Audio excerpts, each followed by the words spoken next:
It's time for this episode of Weekly Digest, a look at what our ministers have been up to across the country.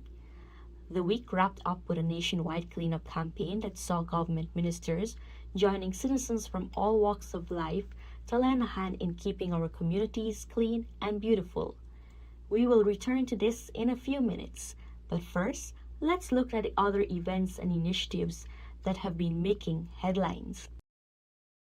Minister Susan Rodriguez officially launched the first community business clinic of 2026 at Westminster Secondary School. Bringing together key government agencies, the clinic aims to provide small business owners and entrepreneurs with streamlined access to registration, compliance, financing, and advisory services in a single location. Later in the week, Minister Rodriguez attended the opening of a new court store at Vreeden Hope in Region 3, evidence of the growing confidence businesses and investors have in the government's management of Guyana's economy. We have conducted in the last few years about 16 of these business clinics, benefiting 400 businesses across all 10 administrative regions. Now, this business clinic is new in the sense that these types of outreaches and training and capacity building have always existed. Minister of Human Services and Social Security, the Honorable Vindhya Prasad, met with the Gender Affairs Bureau and the Sexual Offences and Domestic Violence Policy Unit. The objective is to strengthen coordination on gender mainstreaming and violence prevention. Discussions focused on closer collaboration to engage men, women, boys, and girls in building positive values, strengthening emotional well-being, and promoting a safer and more equitable society. Minister of Housing Honorable Colin Crowell and Minister within the Ministry of Housing Honorable Vanessa Ben met with officials from the National Industrial and Commercial Investments Limited. Their discussions focused on advancing greater cooperation on the acquisition of state lands under Nestle's purview and the regularization of informal settlements to support the expansion of the National Housing Program. Minister of Agriculture Zulfikar Mustafa attended a meeting hosted by the Inter-American Institute for Cooperation on Agriculture. The roundtable discussions were held in Washington, D.C. Minister Mustafa outlined the major steps that Guyana has taken to modernize its agriculture sector, highlighting the adaptation of climate-smart practices, digital tools, and stronger support for small farmers. Prime Minister Brigadier Retired the Honorable Mark Phillips highlighted major progress on the Wales Gas-to-Energy project in Region 3, noting steady advancement with pipeline installation set to begin shortly and a growing workforce expected to peak at up to 1,600 workers. During an earlier engagement in the week, Prime Minister Phillips commissioned Aurora Solar Farm in Region 7. He described it as one of the largest solar farms in Guyana that will cut approximately 46,000 tons of carbon dioxide emissions annually. Residents and members of the business community in Leeds, number 51 village and the surrounding quarantine areas were updated on the Palmyra to Molson Creek Highway project. Minister of Public Works Bishop Juan Edgil and his technical team engaged with residents on the 13-kilometer Lot 2 from Bloomfield to number 54 village. They provided updates on the key engineering and social impact during the construction period. Residents and stakeholders were also introduced to the contractor and supervisory consultant to ensure a greater level of transparency. Minister of Health Dr. Frank Anthony on Saturday turned the sod for the Bartica Regional Health Hospital. This new hospital marks a significant step toward improving healthcare delivery and expanding access to quality services. Dr. Anthony underscored the government's commitment to ensuring equitable, high-quality healthcare for all. Minister of Education Sonia Parag visited the Guyana Digital School Hub at Cottonfield, Region 2 on Thursday. The minister toured the facility and engaged with staff. Discussions focused on expanding access to quality education. Minister Parag emphasized that education must not be limited because of geography. She highlighted the hub's role in providing students with access to free digital lessons across multiple subjects and supporting learning across the Cameroon-Supanam region. The government of Guyana, through the Ministry of Local Government and Regional Development, deployed 22 waste management trucks to Region 6. The initiative was led by Minister Honorable Priyamanachan, who said this was another commitment by the government to strengthen sanitation services across all NDCs and municipalities. The initiative will improve garbage collection, enhance efficiency, and support cleaner, healthier communities as part of the national drive to modernize solid waste management. As mentioned earlier, ministers were fully engaged in a national cleanup exercise, working together to enhance the environment and make communities cleaner and more beautiful. We leave you with these images.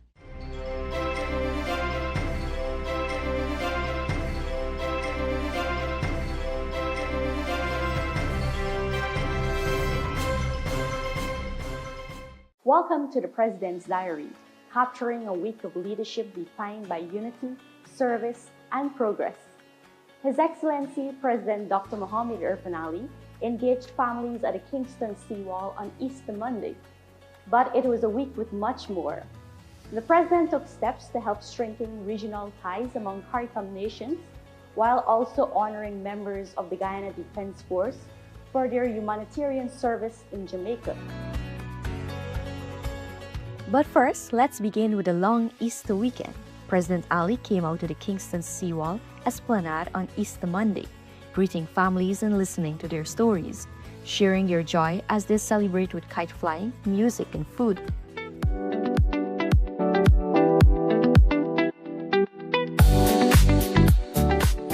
On Tuesday, President Ali paid tribute to former Surinamese President Chandrokia Prasad Santokhi. Attending the funeral service of Santokhi, the president described him as a brother and astute statesman. President Ali reflected on their close bond of friendship, sharing that he received Santokhi's final message over Eid al-Fitr, the Muslim celebration marking the end of Ramadan.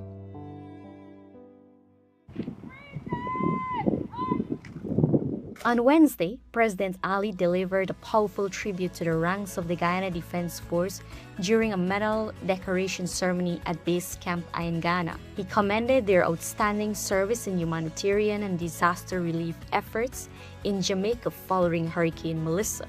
One officer and 41 ranks were awarded the Humanitarian Assistance and Disaster Response Medal for their courage, compassion, and dedication. Guyana did what any responsible and compassionate family member would do. We responded. We responded not out of obligation, but out of conviction, not out of convenience, but out of commitment.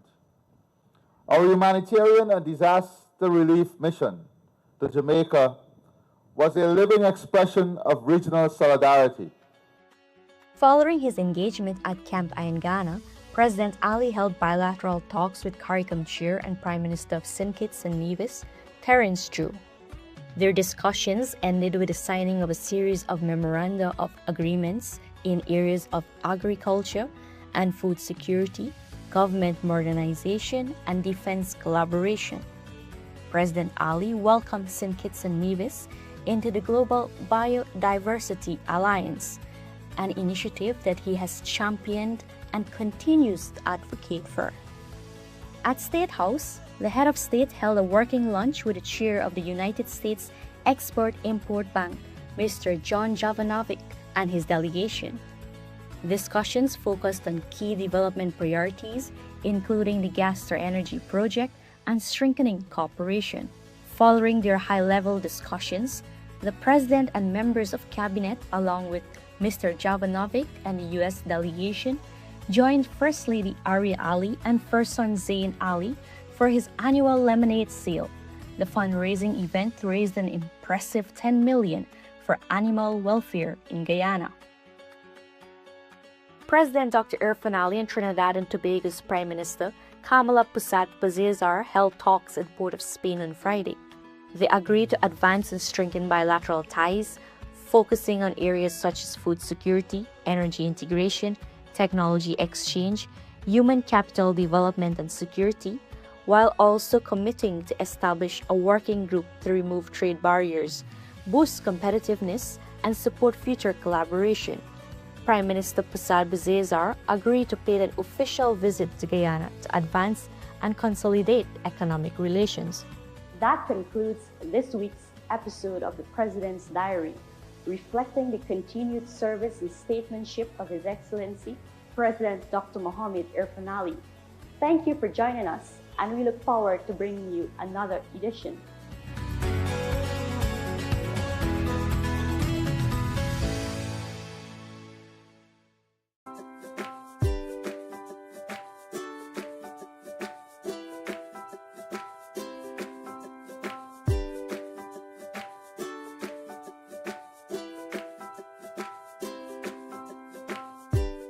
On Thursday, First Son Zaid held his third lemonade sale on the lawns of State House. The goal of the fundraising event is to raise awareness of animal welfare in Guyana.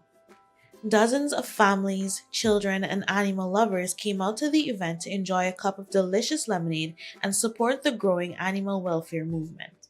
I encourage everyone to come out and support Zaid's lemonade sale, because this sale is not about just tasting great tasty lemonade, but it's also about giving back to our animals.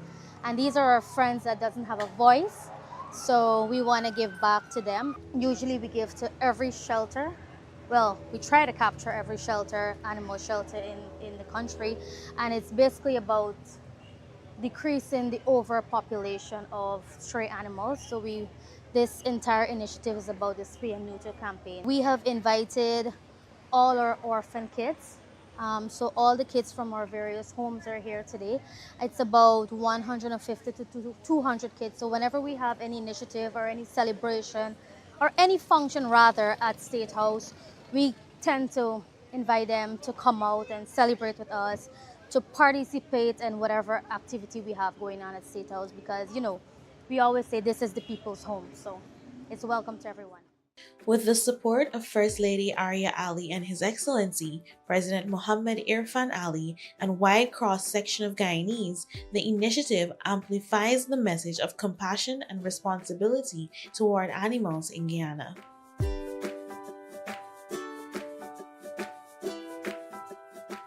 It is now time for the Weekly Digest. We're going to find out what our ministers have been up to this week.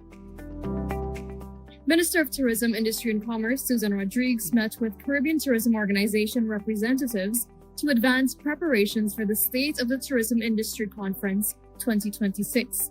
Guyana will host the conference for the first time from October 5th to 9, with discussions focusing on venue selection, programming, and logistics. The conference will position Guyana to strengthen its role in regional tourism policy, expand its MICE tourism sector, and enhance opportunities for investment and industry growth. The Minister of Human Services and Social Security, Dr. Vidya Prasad, visited one of the ministry's children's home on Wednesday to inspect ongoing renovations aimed at creating a safer and more nurturing environment for the children, and also reviewed the stores department to ensure consistent availability of essential supplies for their daily needs. Final works were being completed on the Ministry of Housing's new headquarters at Plantation Houston, East Bank Demerara. Minister of Housing Colin Crowell and Minister within the Ministry, Vanessa Ben, along with Permanent Secretary Bishram Kuben, visited the facility to assess progress on the nearly finished building. It is expected to accommodate over 400 staff and improve service delivery, with operations anticipated to commence by the first half of 2026. As part of the government's ongoing efforts to strengthen large-scale agricultural development, Minister of Agriculture Zulfikar Mustafa met with representatives of the consortium leading the commercial cultivation of corn and soybeans in Guyana. Minister Mustafa was updated on the production levels, which were steadily advancing the country towards self-sufficiency and potential export capacity. In a separate engagement, the minister met with a high-level team of Brazilian investors to explore opportunities for expanded agricultural investments. The local government minister, Priyamanik Chand, turned aside for a $40 million Eccles Ramsburg Neighborhood Democratic Council office on the east bank of Demerara. This marks a key step in strengthening local governance and improving service delivery. The new facility, to be completed within 4 months, replaced a dilapidated structure and was designed to provide a safer, more efficient, and accessible space for staff and residents. Between March 24 and 27, 2026, Minister of Foreign Affairs and International Cooperation, Yu Todd, engaged in several bilateral meetings with ministerial and diplomatic representatives from Africa, Europe, Australia, and CARICOM.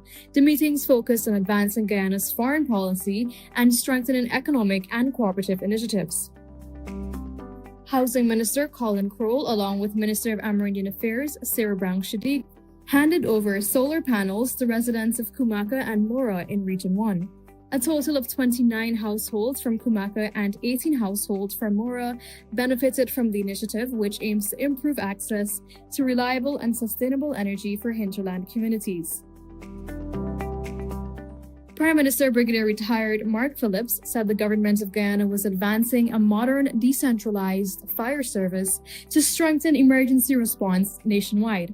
He emphasized that firefighters must be equipped to respond to all types of disasters. Speaking at the Guyana Fire Service Officers Conference 2026, he outlined plans for a hybrid model combining professional and community-based units, announced that each neighborhood democratic council would be equipped with a fire tender to improve response times.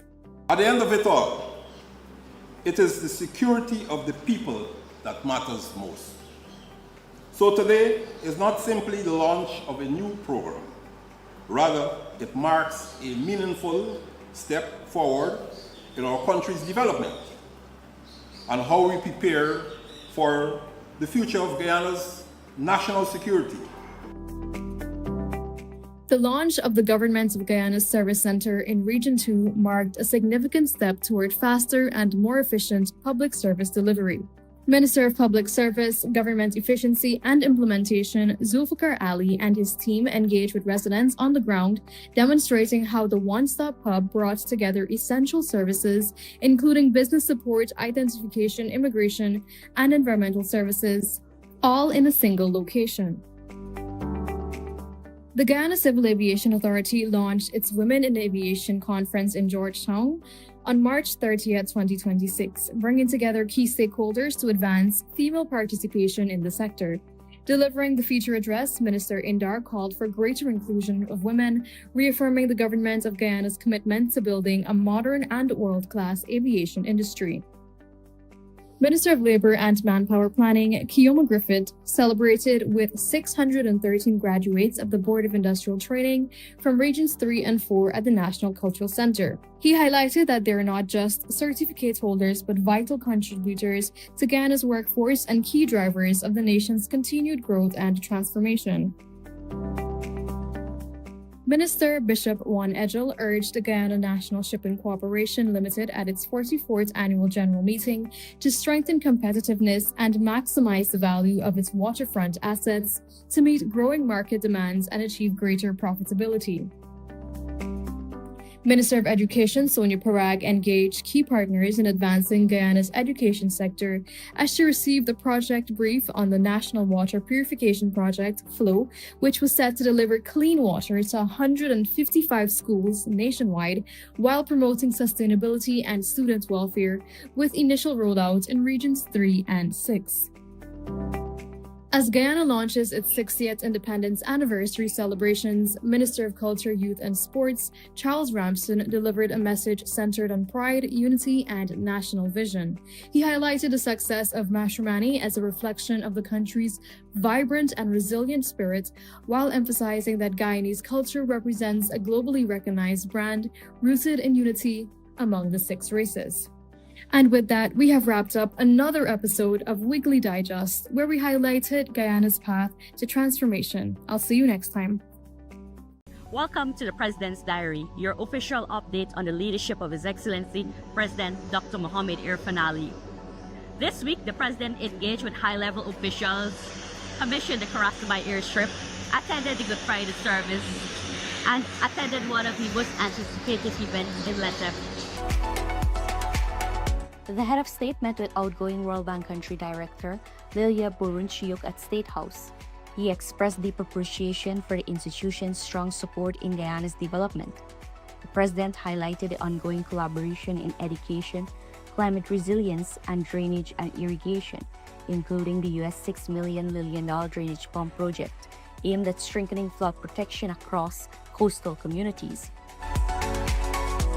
Meanwhile, President Ali met with the new board of directors of the Irokrama International Center for Rainforest Conservation and Development.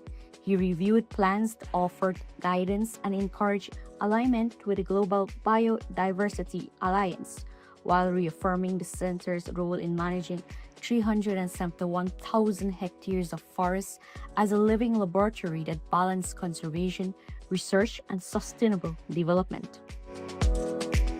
The head of state met with the new Director General of UNESCO, Kalin El Inani, where he emphasized that Guyana's development path required a strong partnership with the organization. He highlighted that the government prioritized education, children, culture, history, art, heritage, and the orange economy as key drivers of national growth and economic diversification. President Dr. Ali delivered the opening address at the Seventh-day Adventist Caribbean Union Conference Regional Camporee at Blue Creek, where the theme, The Rise of an Empire, brought together young people in fellowship and purpose. This is the ground that will produce the Joseph of tomorrow, young men and women of integrity, young men and women who will save their families, who will provide leadership for their families, because these grounds in this camp will build the Josephs of tomorrow. Here are some images from Good Friday services attended by President Ali at the Rumvelt Life Improvement Center in Avocado Square, East Rumvelt, and Life Spring Ministries at Chatamarga, East Coast, Demerara.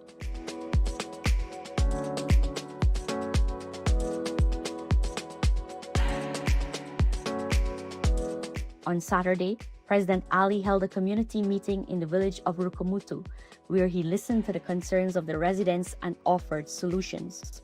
President Ali then commissioned the 993 million Karasabay airstrip. The project spans a length of 3,000 feet by 50 feet and will create better connectivity for the region. This concludes this week's President's Diary, reflecting the continued service and statesmanship of His Excellency President Dr. Mohamed Irfaan Ali. Thank you for watching, and do join us for another edition next week.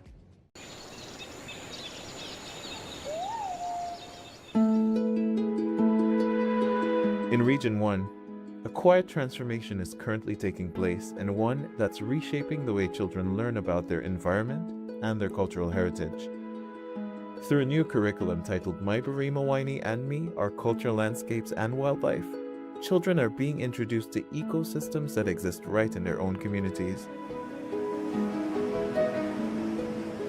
The curriculum comes out of conservation work rooted in one simple idea: children must first learn to love what they're asked to protect.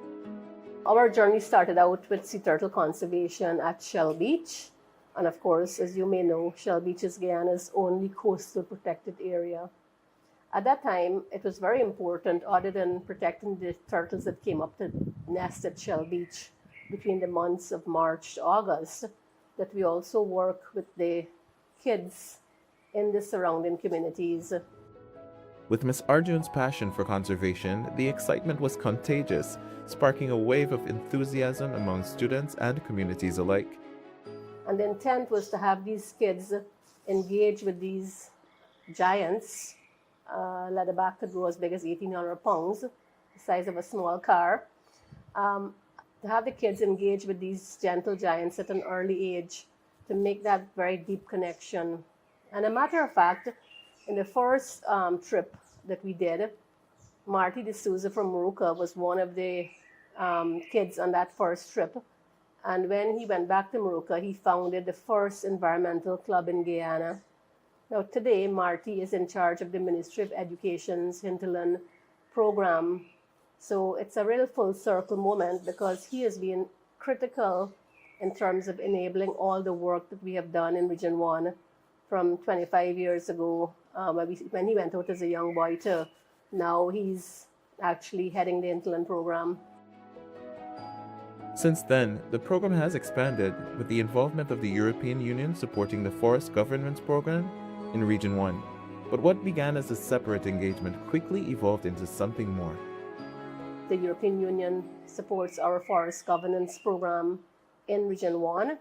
And when we went to sign the agreement, Ambassador Van Ness said that they were supporting the environmental curriculum work in Region 9 and that he hoped that there could be some synergies there.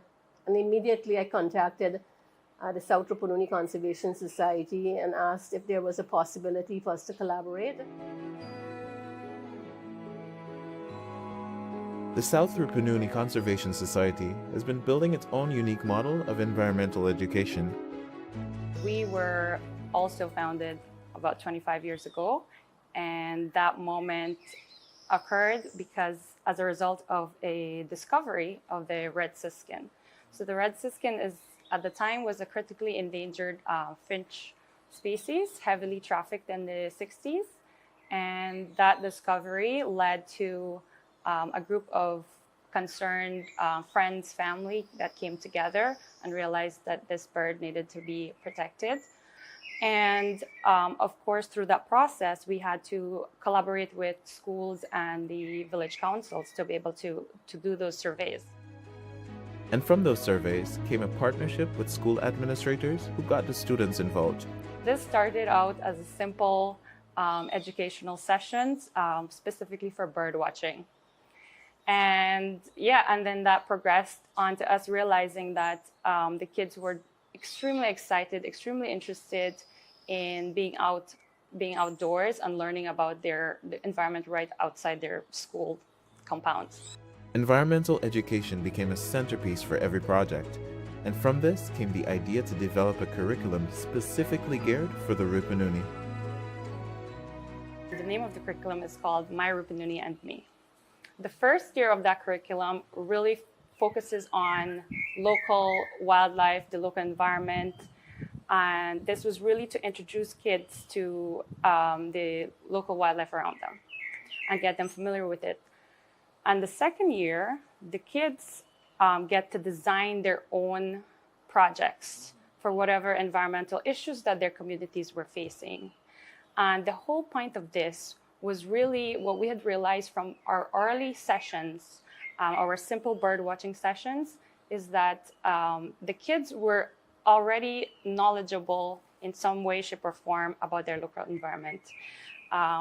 It's just that it's never been formally recognized, acknowledged, and valued in the school system. So in the classroom, the teachers would teach the theoretical aspects of it, and outdoors, they get to take their workbooks and they go out there and quite literally like the surroundings, you go out there and you see a bird, you write that bird down. And if you don't know the bird, sometimes they would know the local language, and we encourage that.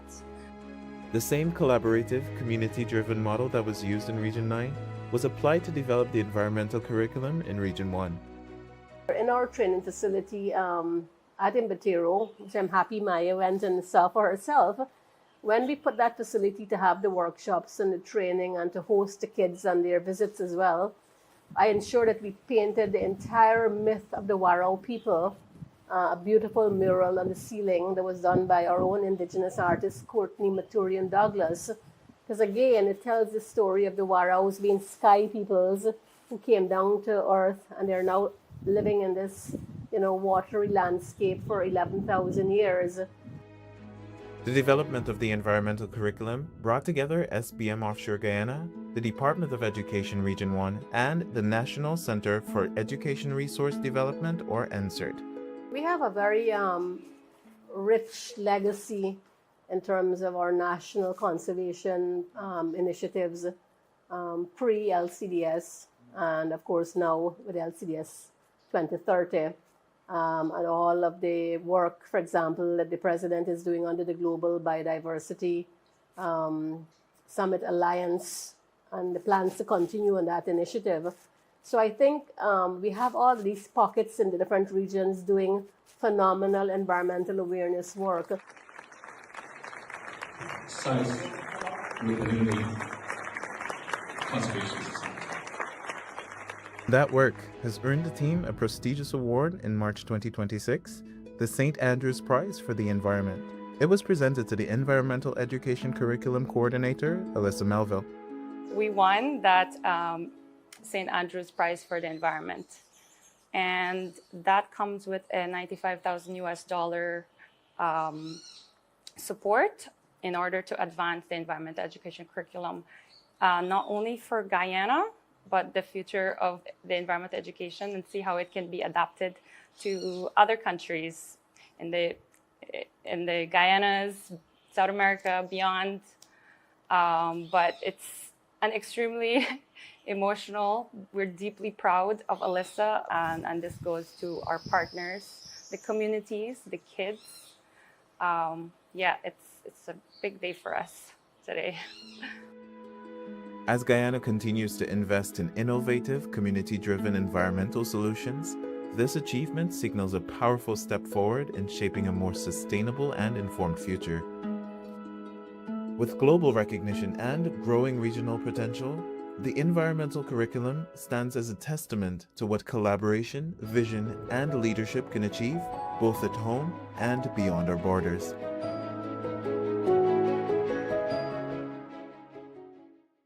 Excitement was in the air at the National Cultural Center on Tuesday. 613 beaming graduates from Region 3 and 4 donned their black robes to proudly receive their certificates. These graduates all successfully completed a number of technical and vocational courses that were offered by the Board of Industrial Training, BIT. Many of them eager to share their excitement and their plans for the future. I feel that I've made an achievement towards my goal, and I'm glad that I did it, especially being so young, because I haven't graduated school as yet. So this is just one of those milestones. I gained a lot of experience in 6 months. I actually learned to operate and got myself a job where I'm operating currently, and I'm proud of myself today to come and do my graduation. Senior Minister within the Office of the President with responsibility for finance, Dr. Ashni Singh, addressed the graduates, encouraging them to seize the opportunities that are now available. The jobs are being created more rapidly than we can train people to fill them. But of course, we are training people, such as yourselves. You took the initiative to sign up for the training program. That alone tells me that you are a self-selected group of people. Minister of Labour and Manpower Planning, Keoma Griffith, encouraged the graduates to move forward with a sense of purpose and pride. You are the next chapter of this journey, the next generation of skilled professionals who will carry this legacy forward. As you step into the world of work, remember the path before you, the path which has been built for you through commitment, sacrifice, and purpose. It is now yours to advance, to innovate, and to elevate. Minister Griffith also noted that the graduates are not just certificate holders, but also builders of a stronger, more prosperous Guyana. It's better to have that on-hand help than online, and I'm glad that the government has provided this program for us. And it will employ a lot of young Guyanese. I'm very thankful to the government to giving these opportunities out to people, whereby they could, be a character of themselves, be somebody with a career, and where they can call themselves somebody and have an importance, and not just be around the place doing things that don't make sense.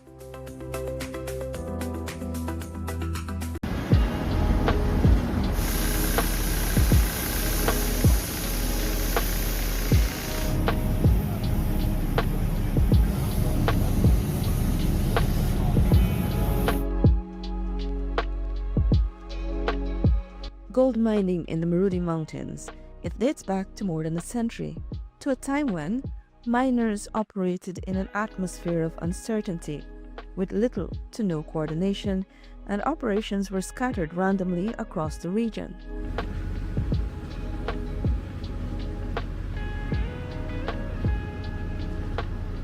But all of that is now behind the mining community of Marudi. I came to Marudi when I was 20 years old. I'm 57, going 58 this year. Meet Leslie Caledon. He arrived in Marudi to chase an opportunity far from home. And he never left. Traditionally, we used to work fetching bags on the mountain, from up the mountain to down the mountain. We used to go in holes too, right? I mean, tunnels. But all the stuff due to years, year after year, people used to die, getting covered on the mountain and what's not. Today, miners are telling a very different story. In the previous government, they had opened a way for us, but too much of biting and tugging between those people. It closed down. But this government here had happened for open back. Hey, right? And it's more easy for we. Because we eating, we drinking, we ain't have to spend money for go up the mountain for bring down load. You understand? You just pay for your load and it reach you by your door. You don't got to fetch no bag and your back coming down and watch out.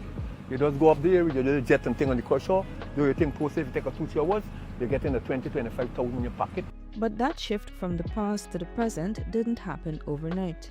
Change came after the government worked tirelessly with miners and village tushaus, conducting 11 formal consultations across Region 9. When this present government in 2020, they accommodated us regionally. They call a group of people, miners, for us to go to town, Georgetown, President House, to see the Vice President, Minister Bharat, and some other people. And they asked us how many people we think can be working here within 5 years, how we can get the structure, potato and pan structure, our knowledge there. Things began to improve. What was once a haphazard mining operation in Marudi is now a far better regulated industry. You had to form a group to have a permit to work from GGMC.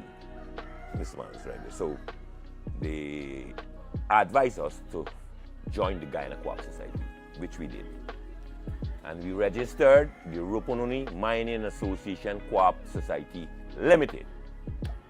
That, under the name thing, you got 40 legal miners here, franchise holder, who are here before us. I told you, the greater time they give us license. So we who had license operation here, we were considered, because remember, we fight for it. It's much more organized than previously. At least for the one year that we're here. And we appreciate the organization and the leadership both of the miners and the regulatory agencies, and to the extent the government. So I think we all play a role in that.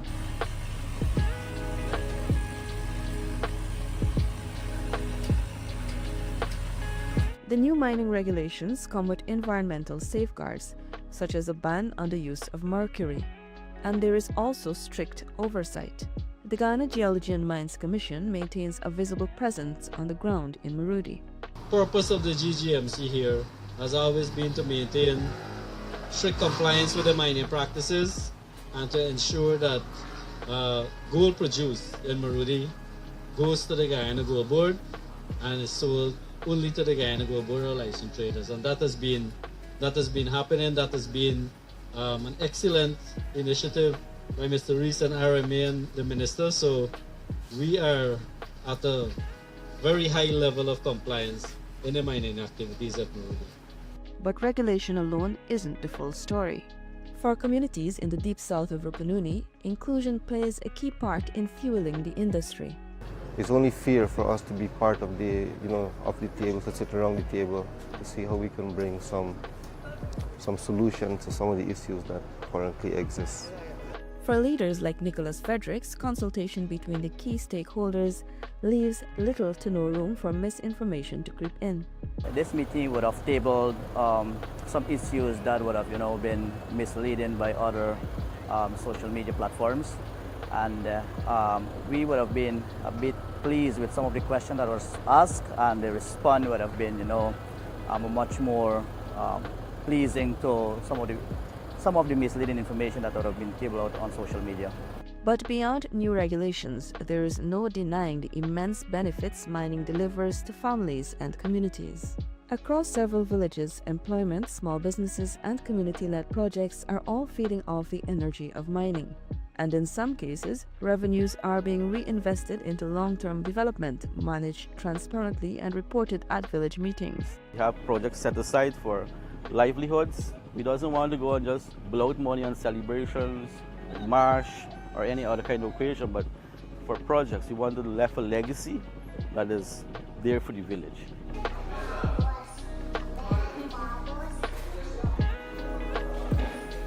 We keep benefiting every time. For example, the printer is much needed where we can use it now. It makes work much easier for us. If you look around in the classroom, we have printed stuff. We don't have to write anymore like we used to before. I know presently the village council, they have a crusher in there, and the profits that's made is going to the community to help villagers, especially in the water situation that we have. The tangible impact of mining is trickling down and benefiting every facet of life in Marudi. Because most of the miners, they stop here to support, in whatever ways, most of the time. And yes, I could say because of the mining or Marudi, I'm here doing business. And those businesses are driving employment in the Marudi surrounding communities. All the indigenous persons that are working here from all parts of Region 9, not just Aishalton or Crowdar or Awarno, across Region 9. I mean, there are persons coming in from different locations, villages coming in to work here, and I think they are earning something. And when they go out, they would, I think that's the only way the people can maintain their family. The prospects of growth in the mining sector highlights the need for more training of locals to take up high-paying technical jobs. Those jobs have traditionally gone to foreigners. As for the young man running this control room, he is Amerindian from this very region, a son of the Deep South. He is responsible for one of the most advanced operations at the mine. Here we are at my plant, MC Trainer Mining Company. This is the control room for the operation. It's fully electrical. And this is one of our own Amerindian from Crowdar village that is controlling this area here. For an industry that was once fragmented, the transition over the last several years is not only visible here, but the benefits are being felt in communities across the South Rupununi.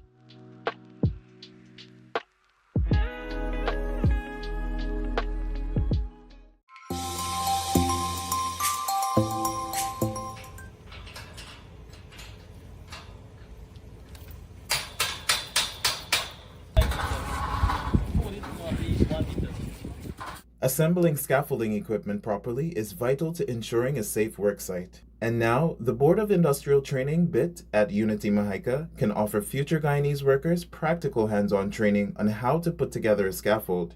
On Monday, SBM Offshore donated tubes, ladders, and other essential scaffolding equipment to support BIT.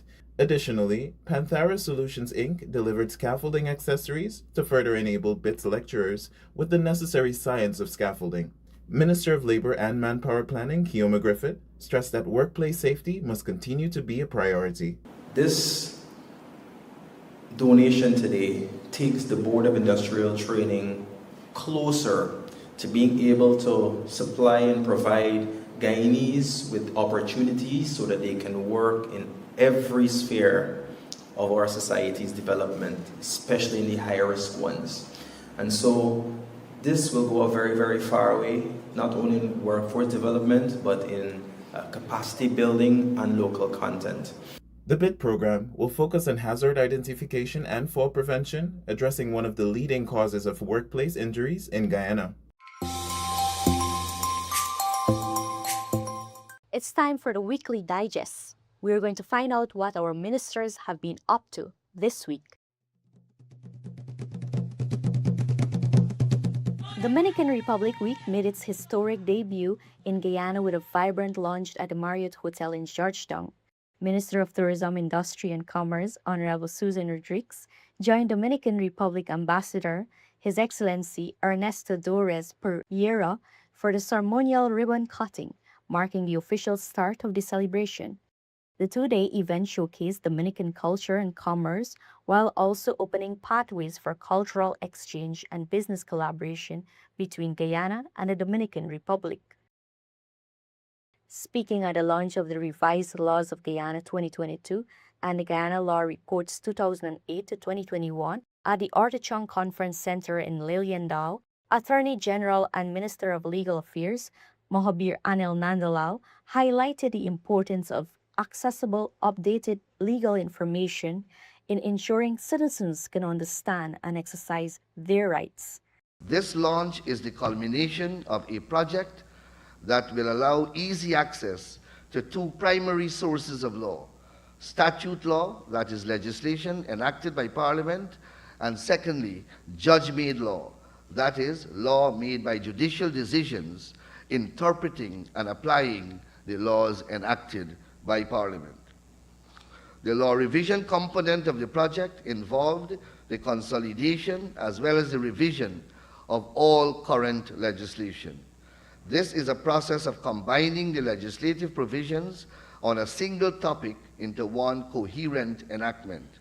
Repealed provisions are removed and replaced with new ones, and principal acts are reorganized to accommodate the new amendments. Honorable Dr. Ashni Singh, Senior Minister in the Office of the President with responsibility for finance, attended the opening of the Demerara Bank Limited's new Bedford-Wachting branch. Here is a bank that is only barely 3 decades old and has moved from having a zero depositor base now to having the third largest depositor base in the country.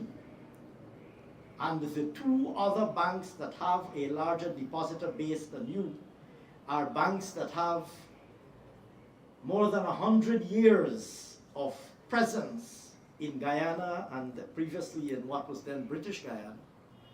You have built a credit base that is now the second largest amongst all banks operating in Guyana, exceeded only by the oldest bank and the largest bank operating in Guyana. On Tuesday, Minister Dr. Vindhya Prasad attended the United Nations Guyana Annual Retreat and Joint National Steering Committee meeting at Hermanston Lodge. Also attending the same events was Minister Gil Tashiro. The engagement focused on key sectors and strengthening collaboration. Minister Prasad called for increased UN support to enhance social services. The International Building Expo 2026 was officially launched Thursday evening at the Railway Courtyard, scheduled for June 25th to 28th at the Guyana National Stadium. The 4-day event will explore opportunities in Guyana's growing housing and construction sectors. International Building Expo turns 16 this year, and I'm very pleased to officially launch our 2026 edition this evening, recognizing that this is our 5th consecutive years after being halted during the APNU period. Minister of Natural Resources Honorable Vikram Bharat attended the 29th biannual private VIP Board of Advisors dinner of the Bilateral Chamber of Commerce. Minister Bharat was the guest of honor and was recognized for his significant contributions to the energy and petroleum sector. Honorable Onej Waldron, Minister of Home Affairs, attended the Regional Security System Council of Ministers meeting in St. Lucia. The gathering brought together regional leaders and international partners to strengthen collective security, resilience, and stability across the Caribbean. The Honorable Hugh Hilton Todd, Minister of Foreign Affairs and International Cooperation, hosted Professor Aman Morira, Minister of Foreign Affairs and International Trade of Zimbabwe.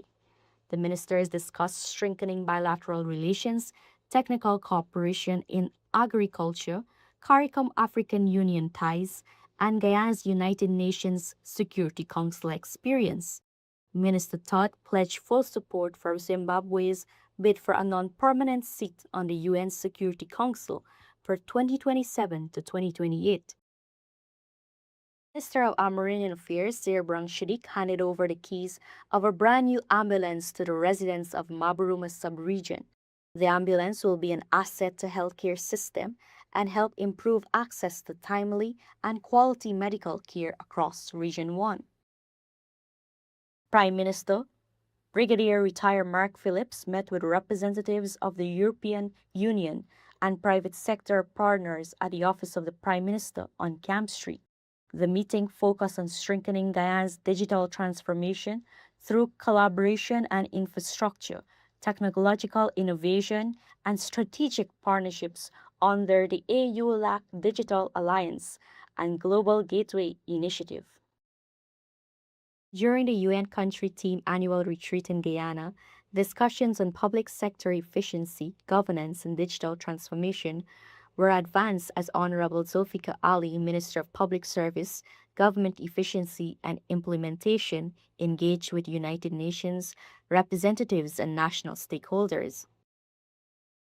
Honorable Deodat Indar, Minister of Public Utilities and Aviation, shared key insights during a panel on international energy integration at the Amazonas Oil and Gas Energy Expo Conference 2026 in Manaus, Brazil. Honorable Kioma Griffith, Minister of Labor and Manpower Planning, highlighted the key role of Guyanese companies and workers at the Modec Hammerhead FPSO steel cutting ceremony, emphasizing that national development is driven by people, opportunity, and shared growth. The Ministry of Health, in partnership with Mount Sinai Health System, has launched a national initiative to strengthen hospital quality and patient safety across Guyana's new regional hospitals. Minister of Health Dr. Frank Anthony highlighted plans for a Hospital Quality Improvement Council, regional councils, and facility-level committees to drive coordinated quality improvements. This workshop is the first of many that we'll be doing, and as we put this framework in place, it's going to be a very interactive process where we come down to each of the regions and work with you to see how these systems are functioning.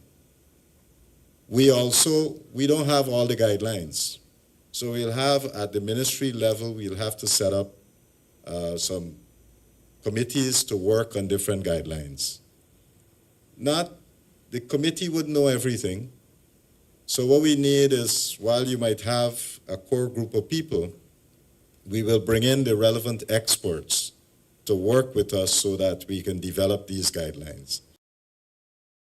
Minister of Agriculture Zulfikar Mustafa met with a Barbados delegation led by Chantal Monroe Knight to advance cooperation in food security and agriculture. Talks highlighted the Black Belly Sheep Program, which has grown from 1,000 sheep received in 2022 to over 3,000 with crossbreeding, supporting regional meat production. Minister Mustafa also launched Guyana's first aromatic rice variety, Gaimati GRDB19, a high-value crop aimed at boosting farmer profitability and national production. Minister of Local Government and Regional Development Priya Manachan met with Senior Superintendent Johnny Johnson and Director Devon Su of the Guyana Police Force Command Center SAFE initiative to discuss strategies for using the Smart Country Camera system to identify, penalize, and deter littering. We leave you with these images as several areas in Georgetown and along the coast experienced flooding following hours of heavy rainfall. Minister of Agriculture Zulfikar Mustafa is assessing drainage structures nationwide alongside NDIA officials, confirming that all systems are operational and functioning on a 24 basis. Minister of Local Government and Regional Development, Priya Manachan, has also been on the ground in affecting communities, engaging residents, and evaluating conditions as efforts continue to deliver timely relief and support. Welcome to the President's Diary, your weekly update on the leadership of His Excellency President Dr. Mohamed Irfaan Ali. This week, the President championed his mission of creating a digital economy while also joining worshippers in Ratri celebrations. Guyana's rapid economic transformation is placing new demands on the country's legal system. President Mohamed Irfaan Ali stressed that modern, clear, and accessible laws are vital for Guyana to attract and maintain foreign investments. Speaking at the launch of the revised laws of Guyana 2022 and the Guyana Law Reports 2008 to 2021, President Ali noted that a strong legal framework is essential for preserving order and supporting national development. We need to understand the deep and far-reaching effect of laws. Without law, there is no order. Without order, there is only chaos. It is for this reason that Guyana stands and must always stand as a law-based society. On Monday, President Ali announced that Guyana will launch a national payment platform and expand digital wallet access within 6 months as part of efforts to modernize the financial sector and promote cashless transactions. He made a statement during the opening of a new branch of Demerara Bank Limited on the east coast of Demerara. In the next 6 months, I've advised the governor of the central bank that we must be in a position that a national payment platform must be fully operational, and we must have access to digital wallets at a national level and at a national scale. The head of state used the observance of the Hindu festival of Navratri to encourage Guyanese to reflect on the blessings in their lives. Speaking on Monday evening at the Better Hope Mandir along the east coast of Demerara, President Ali emphasized the importance of gratitude and mindfulness. Later in the week, he attended services at the Santiya Jyote Vishnu Mandir in Canal No. 2 on the west bank of Demerara and the Alexander Village Mandir in Georgetown. A season that is filled with the mercies of God, a season through which we reflect, we give praise to God, and we allow ourselves an opportunity to achieve inner peace. We allow ourselves an opportunity to take the burdens off of the everyday life from our shoulder and reach deep within ourselves. President Ali received the letters of credence from Ireland's non-resident ambassador to Guyana, Martin Gallagher, at the office of the president. During the meeting, they discussed opportunities for collaboration and investment in areas such as health, technology, energy, climate resilience, food security, education, and digitalization. The head of state met with Guyana's major sanitation service providers to advance a more efficient and modern waste management system. President Ali reaffirmed his government's commitment to investing in the sector to support growth and improve garbage collection countrywide. President Ali met with U.S. Special Envoy and former Homeland Security Secretary Ms. Christine Noem and her delegation. The purpose of the visit was to advance discussions on the Shield of the Americas agenda following a summit held earlier in March and hosted by President Donald Trump in Doral, Miami-Dade, Florida. President Ali also met with executives of the Guyana Motor Racing and Sports Club to explore ways to develop the sport through public-private partnerships and position Guyana as a world-class sporting destination. The executives updated President Ali on improvements to the South Dakota racing circuit ahead of the GT Challenge They Las Americas series in July. The head of state met with senior executives of the Business Alliance of Ibero-America at the office of the president. The meeting comes as Guyana works to strengthen its global partnerships. CEAPI, which includes over 190 leaders from major Ibero-American and Spanish companies, discuss expanding investment, innovation, and strategic collaboration. Representatives of the Bedford-Walking football community recently met with President Ali to discuss the development and growth of football in their area. During the meeting, the community highlighted the successes of government partnerships and explored ways to further strengthen collaboration and increase football participation nationwide. President Ali, speaking at the Guyana Agricultural and General Workers Union's 50th anniversary at the Artichoke Conference Center on Thursday, recognized GAHU's pivotal role in advocating for workers' rights and praised its consistent defense of fair wages, improved working conditions, and dignity even during challenging political and economic periods. The recognition of GAHU by the sugar industry was the product of decades of sacrifice and struggles by the union and its workers. Recognition in 1976 was a victory carved out of hardship and sustained by courage. This concludes this week's President's Diary, reflecting the continued service and statesmanship of His Excellency, President Dr. Mohamed Irfaan Ali.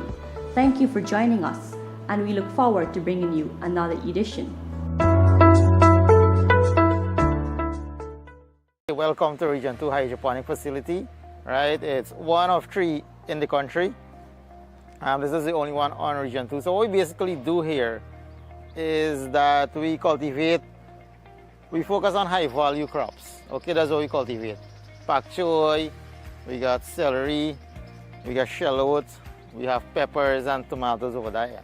Okay, so this whole operation is about modern agriculture and not the traditional way where it's labor intensive, where you actually have to go into the sun and be doing laborious work. As you can see, it's well nicely laid out.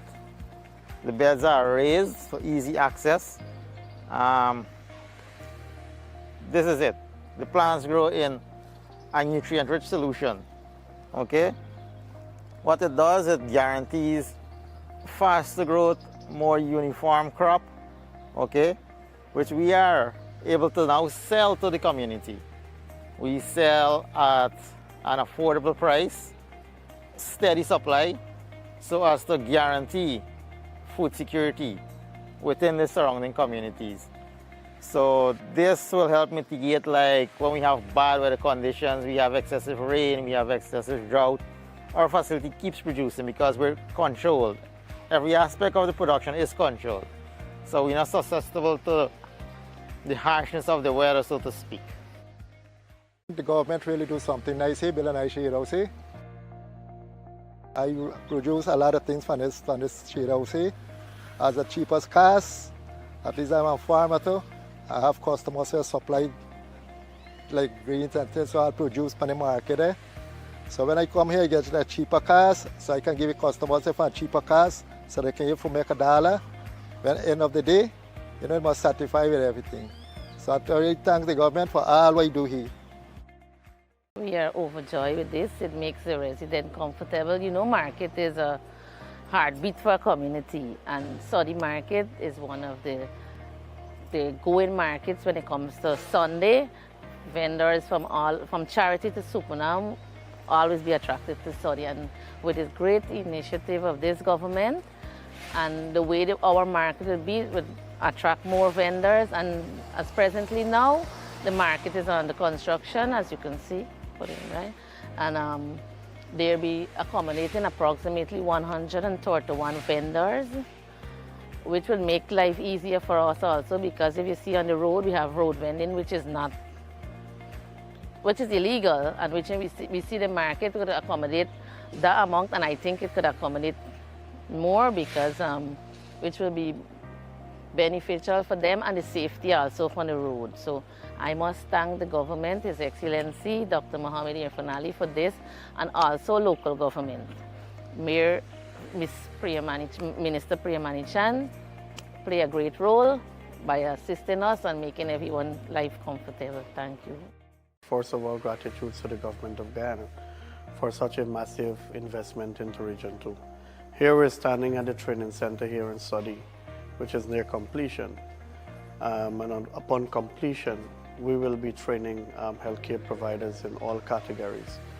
meaning from community health workers, medical laboratory technicians, nursing assistants, pharmacy assistants, registered nurses.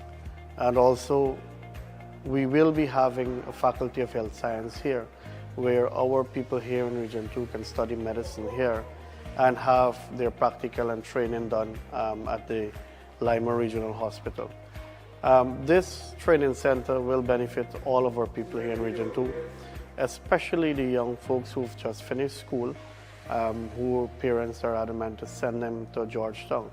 But rather now they will have that opportunity to study here and to say that upon completion of whichever course they're doing, they will be given a job upon completion of their course. So it is an investment that the government has made for the people of Region 2, and we're looking forward that upon completion, our people here in Region 2, especially the young people, make the most of this opportunity and can be trained here and serve their people right here in Region 2, so that, sometimes we have a shortage of medical staff and so on. So with these facilities, and this one especially, this will reduce that gap that we have with healthcare providers. And so we will have adequate staff, and the service can be optimal. And at the end of it, our people here in Region 2 will benefit from these training, and they will be given a job and can provide for their families. It is time for the Weekly Digest. We're going to find out what our ministers have been up to this week. The arrival of the London-based MS Hebridean Sky in Georgetown on Wednesday marks a significant expansion of Guyana's presence in the global cruise tourism market. Minister of Tourism, Industry and Commerce, Susan Rodriguez, led the welcome reception at the Gaisuku Sugar Terminal in West Remveld on Wednesday. We welcome you on behalf of our President Ali, government of Guyana, and the people of Guyana. Welcome to Georgetown. We are extremely happy to welcome your crew. Designers and performers from across the country were honored during an award ceremony and concert at Castellani House on Saturday evening for bringing color and cultural pride to this year's Mashramani celebrations. During the prize-giving ceremony, Minister of Culture, Youth and Sport Charles Ramson said the government released funds earlier and engaged designers months ahead of time to allow creatives to have more time to properly curate their pieces. This event, this Mashramani event that we have, is our most important cultural event that we have. It has been built over decades. It is now at the point where we can say it is taking off to becoming a world-class type of event. A $5.8 billion housing investment is changing lives across Guyana, as 29 families received the keys to their new homes under the government's Affordable Housing and Urban Accessibility Program. The initiative, which began in 2017, is funded through a partnership between the governments of Guyana and the Inter-American Development Bank and targets vulnerable families in Georgetown and surrounding areas. It aims to improve living conditions for low-income families, delivering not just homes but vital infrastructure. 109 vendors who will be relocated from the Lagrange-Baggotsville corridor participated in a lottery exercise on Saturday to determine their designated vending spots. Minister of Public Works Bishop Juan Edgel organized the activity following consultations and a walkthrough with the vendors last week, where 2 areas were identified where vending could be accommodated. Last week we came and we met the vendors, explained to them the work, and we got agreements that we will develop 2 areas. This street that leads to the police station and both shoulders. And when we were finished doing that, and we realized we didn't have enough space, we went to the other, which will be the southern side of the number 1 canal, and developed a space. Over 4,600 farmers across Guyana are benefiting from enhanced support under the Sustainable Agricultural Development Program, commonly known as SADP. The program, which is funded by the Inter-American Development Bank, has delivered improved technology, equipment, and training to farmers, boosting productivity and strengthening the agricultural sector. Speaking at the program's exit workshop at the World Trade Center, Georgetown, Minister of Agriculture Zulfikar Mustafa highlighted the impact of the initiative. The SATP clearly achieves the objective of assisting farmers to enhance their productivity and improve their livelihood. Also strengthening our agriculture institution and modernize the systems that guide the agricultural sector in Guyana. It does not only address output growth, but promotes sustainable use of our natural resources. Guyana is a setting example by demonstrating that we can still fulfill our global obligation to the Sustainable Development Goals while simultaneously advancing agriculture, empowering our people, and protecting our environment. Minister of Education Sonia Parag visited Grade 6 Mathematics tent at Dolphin Secondary School on Saturday morning, where she encouraged students to speak up when they don't understand and to attend the classes consistently. She also urged them to make full use of the support available. With exams approaching, Minister Parag reminded students to stay focused, showing they're working clearly and trust the process, emphasizing that discipline, patience, and consistency are key to doing their best. The Tiger Bay community demonstrates an eagerness to succeed as government reaffirms its commitment to expand access to jobs, skills, development, and economic opportunity for every Guyanese. On Monday evening, the residents interacted with the Minister of Labour and Manpower Planning, Keoma Griffith, and a team, where they received first-hand information and guidance about employment and skills training opportunities available through the Board of Industrial Training, BIT, and the Central Recruitment and Manpower Agency. And with that, we have concluded another episode of Weekly Digest. Thank you for watching, and do join us again next time. Eid Mubarak, and welcome back to another episode of the President's Diary, where we bring you up to date on the work of His Excellency President Dr. Mohammed Irfan Ali in driving development across the country. This week was quite a busy one, from Eid celebrations in Lenora to high-level meetings at State House to community engagements on the ground, like literally on the ground. Let's take a look. To have a conversation with the football club, and then you have a cricket club, and he's going to bring back gears and equipment for all of you. All right? Yeah. For football and for cricket. Your Excellency.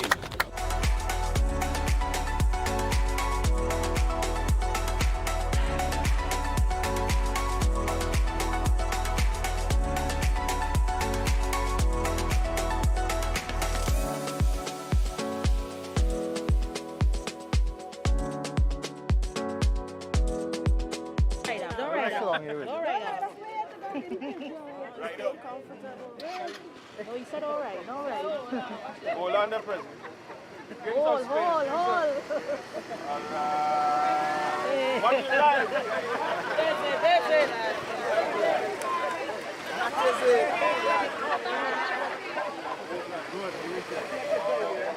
During his walkabout on Thursday afternoon, President Ali reaffirmed his commitment to developing communities across Guyana, noting that East Ramveld is no exception. He listened to the concerns of residents and provided solutions. Having walked around the community, it is clear that strong emphasis is being placed on community activity, on education, and most of the children here that he spoke to are in school. And most of them are engaged in something positive. And that is important for us, that we want to create a society and create communities with positive vibes, positive living.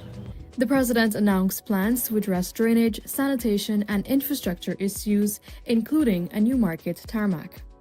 On Thursday, the president also delivered the feature address at the annual general meeting of the Georgetown Chamber of Commerce and Industry at the Guyana Marriott Hotel. I also want to join with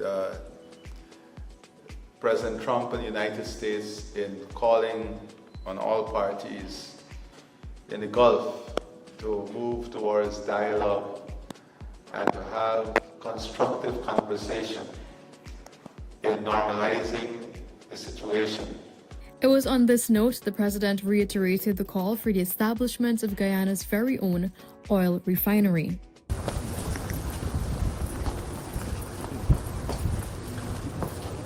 During his keynote address at the Guyana Prison Service Senior Officers Conference, Dr. Ali said that focus should be placed on a prison avoidance development strategy with the aim of reducing custodial sentencing. The past 5 years, the Guyana Prison Service has undergone a remarkable transformation. The process reflects government's commitment to justice, rehabilitation, and the modernization of our correctional system. And so, the officers of the Guyana Prison Service, I say to you, the task before you over the next 5 years is clear. You must strengthen security, advance rehabilitation, and build a prison avoidance system. Every act of professionalism inside your correctional facilities contributes to a safer Guyana. On the diplomatic forefront, the president accepted the letters of credence from the non-resident ambassador of Hungary to Guyana, His Excellency Michalos Tamas, non-resident ambassador of the Republic of Angola to Guyana, His Excellency Manuel Eduardo dos Santos y Silva Bravo, non-resident High Commissioner of the Islamic Republic of Pakistan to Guyana, His Excellency Murad Ashraf Janjua, non-resident High Commissioner of the Republic of Ghana to Guyana, His Excellency Amasa Namole, non-resident Ambassador of the Republic of Bulgaria to Guyana, Her Excellency Eleonora Dimitriova. Meanwhile, at State House, the head of state met with Tushaus from the Deep South Rupununi to discuss the district's developmental agenda. The president underscored the district's potential in forest and biodiversity conservation, among other areas, and highlighted the role it plays in both the local and national economy. Allahu Akbar, Allahu Akbar, Allahu Akbar. Long before the sun rose on Saturday morning, President Ali joined the Muslim community at the Muslim Youth Organization to celebrate Eid al-Fitr. As we embark on this joyous occasion of Eid, let us remember the elderly. Let us remember our parents. Let us remember our community. And I want to remind you that even if our parents are no longer with us, we are reminded that we have a duty in maintaining kinship and friendship, upholding ties with relatives, and honoring, visiting, or helping the friends of deceased parents. Too many of our families are broken by siblings fighting against each other. Fighting against each other for what? Let this Eid be the one in which you bury your pride, and regardless of the circumstances, pick up the phone and call your sibling and just say Eid Mubarak, Eid Mubarak, Eid Mubarak.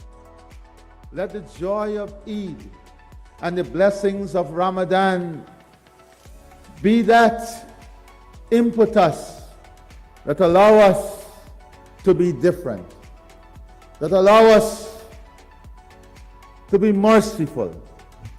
The president then visited his childhood home in Laguan, then his residence in Lenora for more Eid celebrations. And that's a wrap on this week's edition of the President's Diary. Thank you for watching, and do join us again next time.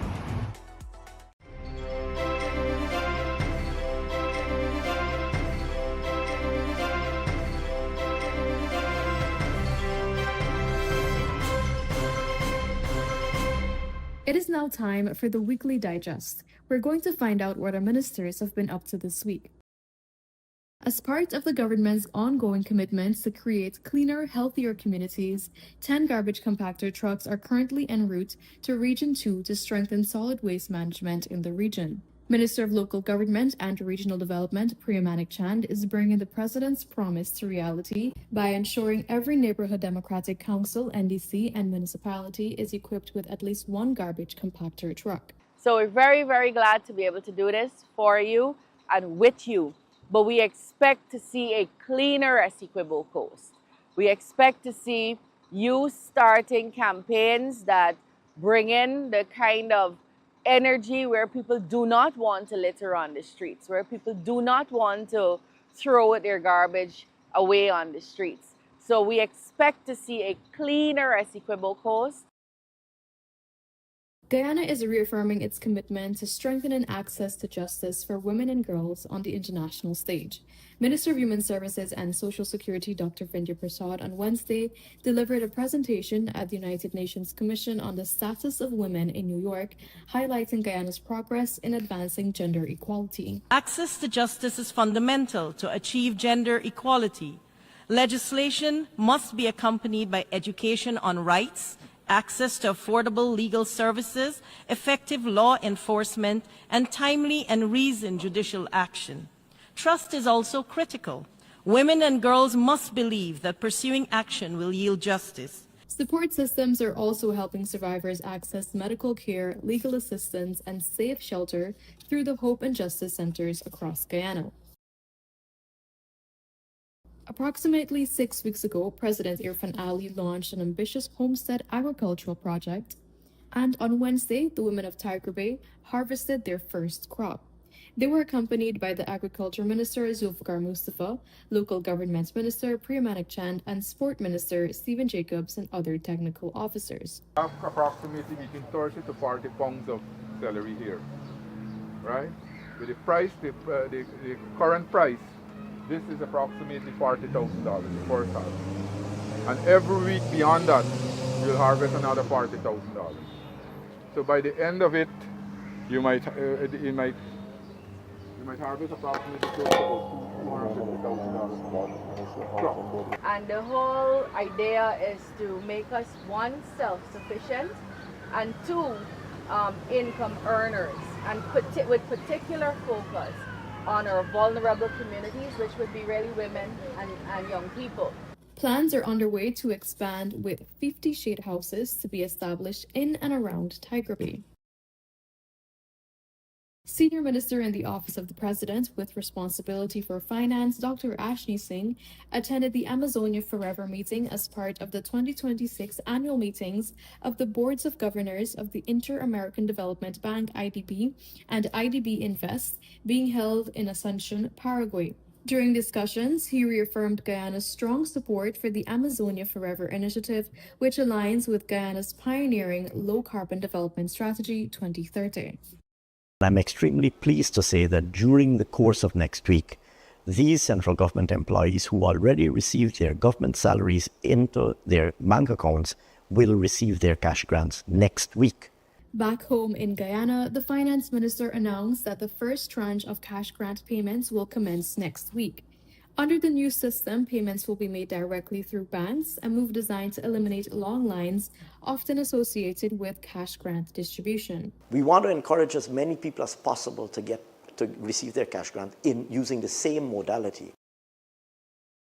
For the first time ever, fifth form students across Guyana will be able to access and pursue their driver theory curriculum directly through the Guyana Digital School, ensuring they graduate secondary school fully equipped with essential road safety and road use knowledge. This landmark initiative was the focus of a strategic meeting held on Friday with the Minister of Education, Sonia Parag, the Minister of Home Affairs, Onij Walron, and the Minister of Labour and Manpower Planning, Keoma Griffith. A total of 123 trainees have graduated from the Board of Industrial Training, marking a significant milestone in their journey. On Tuesday, at the Unity Training Center, graduates received their certificates in plumbing, electrical installation, and heavy-duty operation. At the simple ceremony, Minister of Labour and Manpower Planning, Keoma Griffith, reminded the graduates that the skills they now possess come with responsibility. You all now have the ability to establish businesses. You all now have the ability to make meaningful impact in your communities. You all now have the ability to become employers and employ persons in your community. And when you think about the effect of that and how that trickles down, you see that this is a government that that continues to put people first. Vigor and competitive energy were on full display as 1,250 athletes from across Guyana gathered to represent their secondary schools at the National Secondary Schools Track and Field Championships 2026. The championships were officially declared open by Prime Minister Brigadier Retired Mark Phillips at the Lenora Track and Field facility on Wednesday. Addressing the athletes, the Prime Minister highlighted the importance of sporting events in shaping the overall development of young people. Events such as this celebrate talent and discipline and provide a platform for our young people to test their abilities and push their limits in pursuit of their athletic dreams. Sports as a whole play a vital role in the development of our youth. It provides you, our young people, with a positive outlet while fostering values such as respect, endurance, responsibility, sportsmanship, and perseverance. Minister of Health Dr. Frank Anthony on Friday handed over 6 ambulances to support the operations of the country's newly commissioned regional hospitals. The ambulances will serve the Lima Regional Hospital in Region 2, the Kindred Hospital in Region 3, the Diamond Hospital in Region 4, Enmore Regional Hospital in Region 4, the Bath Regional Hospital in Region 5, and the number 75 Village Regional Hospital in Region 6. Each ambulance was procured at a cost of $18 million and will strengthen emergency response capabilities while improving the safe and timely transportation of patients requiring urgent medical care. And with that, we have wrapped up another week of the Weekly Digest, where we highlighted Guyana's path to transformation. I'll see you again next time.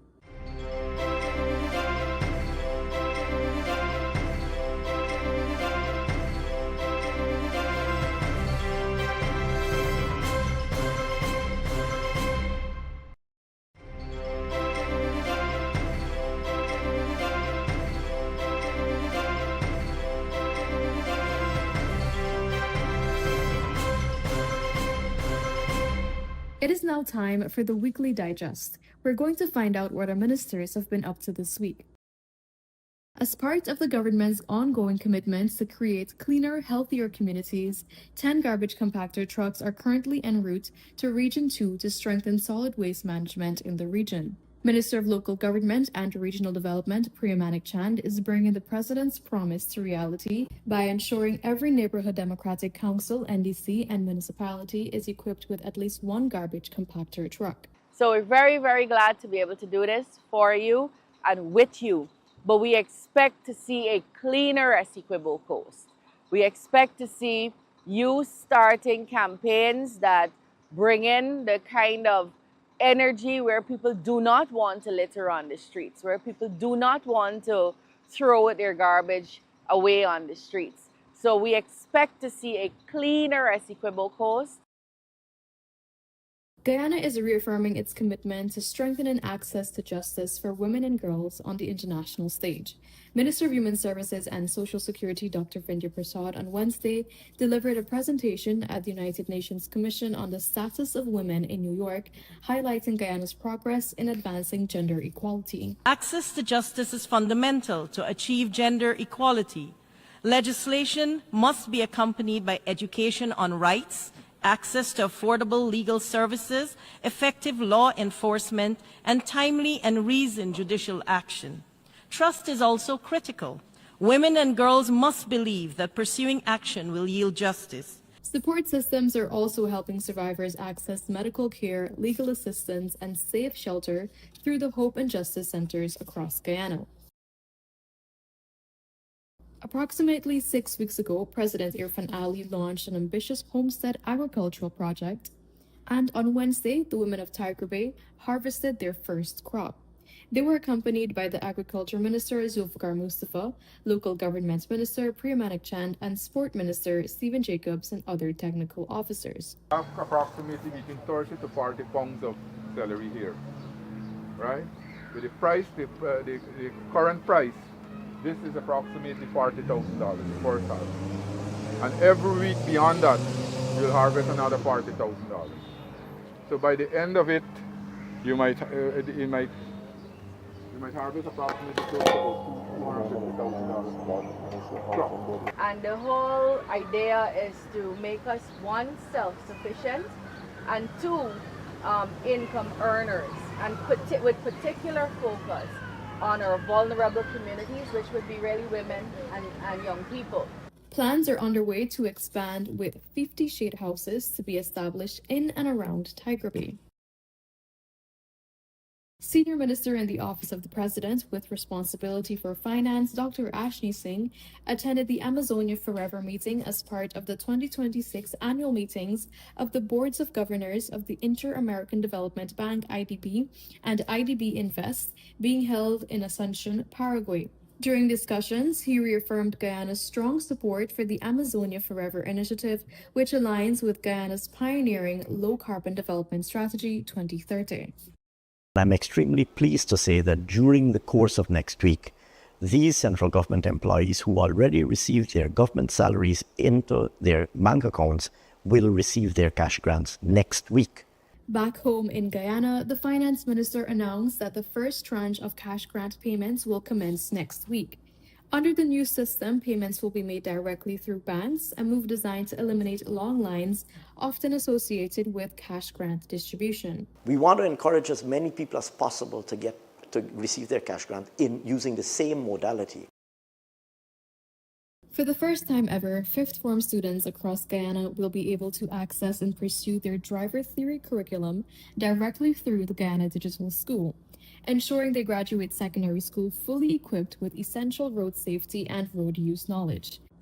This landmark initiative was the focus of a strategic meeting held on Friday with the Minister of Education, Sonia Parag, the Minister of Home Affairs, Onich Walron, and the Minister of Labour and Manpower Planning, Keoma Griffith. A total of 123 trainees have graduated from the Board of Industrial Training, marking a significant milestone in their journey. On Tuesday at the Unity Training Center, graduates received their certificates in plumbing, electrical installation, and heavy-duty operation. At the simple ceremony, Minister of Labour and Manpower Planning, Keoma Griffith, reminded the graduates that the skills they now possess come with responsibility. You all now have the ability to establish businesses. You all now have the ability to make meaningful impact in your communities. You all now have the ability to become employers and employ persons in your community. And when you think about the effect of that and how that trickles down, you see that this is a government that continues to put people first. Vigor and competitive energy were on full display as 1,250 athletes from across Guyana gathered to represent their secondary schools at the National Secondary Schools Track and Field Championships 2026. The championships were officially declared open by Prime Minister Brigadier Retired Mark Phillips at the Lenora Track and Field facility on Wednesday. Addressing the athletes, the Prime Minister highlighted the importance of sporting events in shaping the overall development of young people. Events such as this celebrate talent and discipline and provide a platform for our young people to test their abilities and push their limits in pursuit of their athletic dreams. Sports as a whole play a vital role in the development of our youth. It provides you, our young people, with a positive outlet while fostering values such as respect, endurance, responsibility, sportsmanship, and perseverance. Minister of Health Dr. Frank Anthony on Friday handed over 6 ambulances to support the operations of the country's newly commissioned regional hospitals. The ambulances will serve the Lima Regional Hospital in Region 2, the Kindred Hospital in Region 3, the Diamond Hospital in Region 4, Enmore Regional Hospital in Region 4, the Bath Regional Hospital in Region 5, and the No. 75 Village Regional Hospital in Region 6. Each ambulance was procured at a cost of $18 million and will strengthen emergency response capabilities while improving the safe and timely transportation of patients requiring urgent medical care. And with that, we have wrapped up another week of the Weekly Digest, where we highlighted Guyana's path to transformation. I'll see you again next time.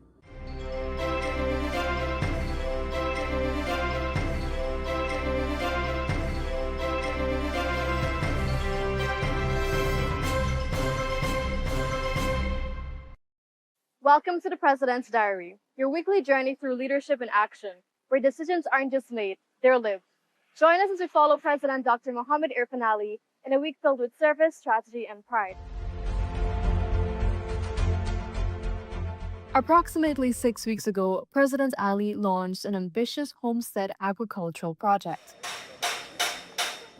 So you will see us rotating every morning for the next 6 to 8 weeks until we have our crop ready to be harvested here in this demonstration shade house.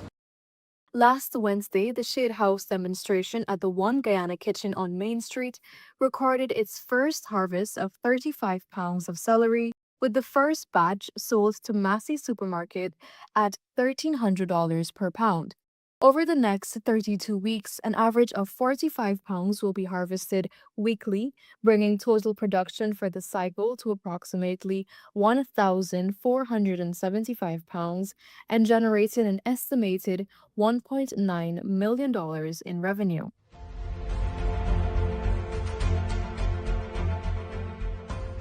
The head of state met with an executive team from Bloomberg Grain and Logistics, a U.S.-based agriculture company contracted to help boost Guyana's regional food hub and exports. The team was led by the CEO of the company, Mr. Philip Bloomberg. During the meeting, the head of state received an update on the development of the regional food hub. Discussions also centered on exploring additional investment opportunities with the government. The president also met with an executive team from Aris Mining, an international gold mining company.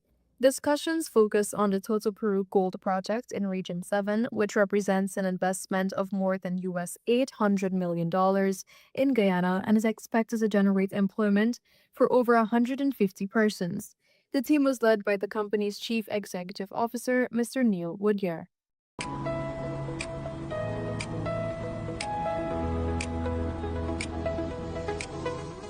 The president spent some time on Friday afternoon with the vendors and shoppers at the Lenore Market. The president described the visit as valuable as he gets to see firsthand the work of the people who keep the local economy moving.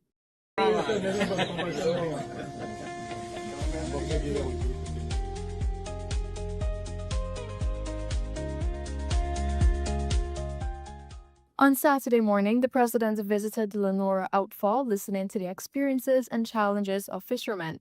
The president said his government will continue to strengthen the fishing industry and support livelihoods. That's a wrap on this edition of President's Diary. Join us again next time as we continue to follow the footsteps of leadership.